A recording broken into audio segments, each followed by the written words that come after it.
Shalom, back with part 4. And you have he quickened, which means what? Made alive. All right, he's awakened you. All right, who were dead in trespass and sin. Okay, but again, you become the new man. You put off the old man and become the new man. You understand that? Okay, and that all starts with your minds. Okay, give me a minute here. All right, everything starts with your minds, people, the renewing of your minds. This is Romans 12:2. Be not conformed to this world. Why? This world is ending, people. It's passing before you, okay? But be ye transformed by the renewing of your mind, that ye may prove what that which is good and acceptable and the perfect will of the Most High. You understand? And this world is ending, okay? And we're looking forward to that. We're hastening to the day of Yahweh's return, which you people can read in Peter 3:10. All right. So 3 Peter, you start around the 10th verse, and you can read on down. All right. And you guys can do that on your own. Okay. All right. And when you see that word that we look for, a new heaven and a new earth, that word new is kainos, which means refreshed, because you have to understand that the earth abideth forever. And you read that in Escalatius, the 1st chapter. All right. The earth abideth forever. Okay. The earth ain't going nowhere. All right. So in time past, he walked according to the course of this world. We proved that. All right. According to the prince of the power of the air, all right? And in this case, you know, who's the god of this world? Esau, all right? And the spirit that now worketh in the children of disobedience, among whom also we all had our conversation in times past in lust and flesh, right? And we were taken out of that, all right? Fulfilling the desires of the flesh and of the mind, and were by nature the children of wrath, even as others. That's right. Because again, we're those people, you know, again, these people, most of these people don't understand history, so they don't understand the mystery. When you're reading about the Gentiles in the New Testament, all right, it's talking about Israelites, okay, that was scattered into those Gentile heathen nations. And the Israelites by what? By the seed of their fathers. You understand that? Okay? And that stuff, again, there are a lot of precepts that one can go to. An example of that, give me a minute here. What does it say here in 1 Corinthians 12:2? Ye know that ye were Gentiles carried away unto these dumb idols, even as ye were led. Right? Didn't we just finish reading? What does it say here?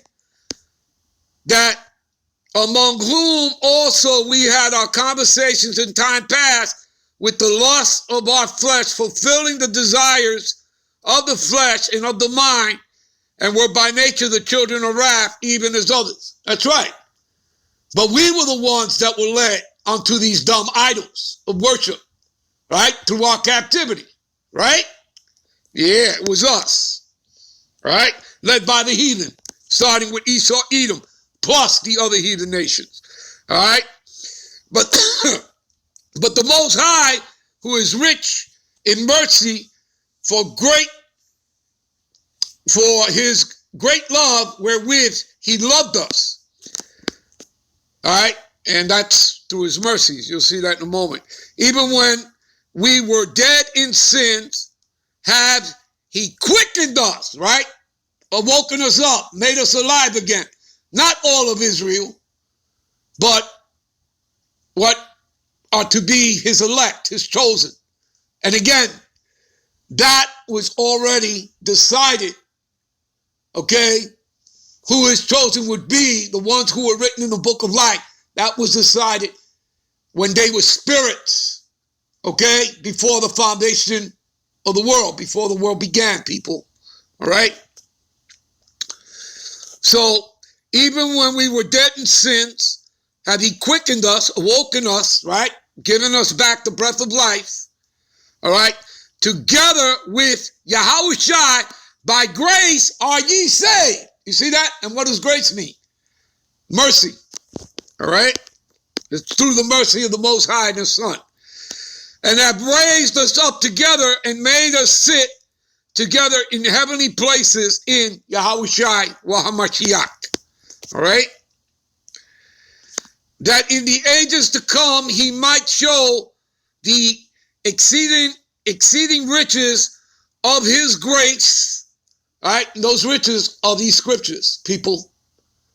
This truth, this wisdom, this knowledge, this understanding. This is the true wealth. All right? And the scriptures will tell you that. I'm not going to take you there. All right? Okay? Showed his exceeding riches of his grace in his kindness toward us through Yahushua the Mashiach. And again, who does he reveal his secrets unto? His servants, the prophets. Right? Amos 3 and 7. You understand that? Okay? And the prophets are the mouth of the Lord. Okay? Luke 1:70. All right? You understand, people? For by grace are ye saved through faith, and that not of yourselves, it is a gift of the Most High. See, it's a gift. So this is not something that you take for granted. This is not something you're supposed to follow the commandments, people. You're supposed to make these videos. You're supposed to go out there and street teach. You understand? Again, you're a prophet unto the nation of Israel, as it says in Ezekiel chapter 3, as all the apostle Tahar always brings out. You know, young man, eat this roll, which are these scriptures, and go out and teach unto the house of Israel. And not just in Israel, we're there to teach to all the nations, right? What does it say in Jeremiah? Give me a minute. This is Jeremiah 28. We'll start at verse 8. And the prophets that have been before me, and remember that the prophets are spiritually subject unto the prophets. Okay? You understand that? I believe you read that in 2 Corinthians, the 14th chapter, around 14:32 there. All right? So the prophets that have been before me and before thee of old prophesied both against many countries and against great kingdoms, okay, of war and of evil. And evil is a compound word meaning bad times, okay, and a pestilence, right? Pestilence, plagues. You understand that, people? And the prophet which prophesieth of peace, when the word of the prophet shall come to pass, then shall the prophet be known that the Lord Yahweh have truly sent him. See that? All right, let's get back. All right. So again, it is a gift from the Most High, not of works, lest any man should boast. But your works do count for something. What is that? That's all over the scriptures as well. All right. What is that? First Corinthians 15:58. All right. You know, give me a minute. Therefore, my beloved brethren, be ye steadfast, right? Unmovable, right? Always abounding, always growing. You got to be growing in this truth, always learning. All right, in the work of the Lord. Again, never taking your hand off the plow. If you do so, you're unfit for the kingdom, pursuant to Luke 9:62. All right, so you got to be diligent in this work. For as much as ye know that your labor, you see, your labor, your work is not in vain in the Lord. See, it counts for something. All right, give you another one. This is 2 Peter 1:10. Wherefore, rather, brethren, give diligence, there you go, to make your calling. Calling is talking about invite. And again, you have to be called in. You don't walk in unawares. And you don't choose the Lord. He chooses you. And like I told you, whoever's been called in, they were chosen as spirits before the foundation of the world. All right? And just because you're called in doesn't mean you're part of the elect. All right? because many come in and many drop out. All right?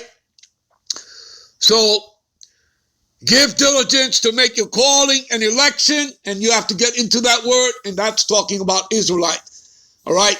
This is not talking about anybody outside of the seed of Israel. Okay?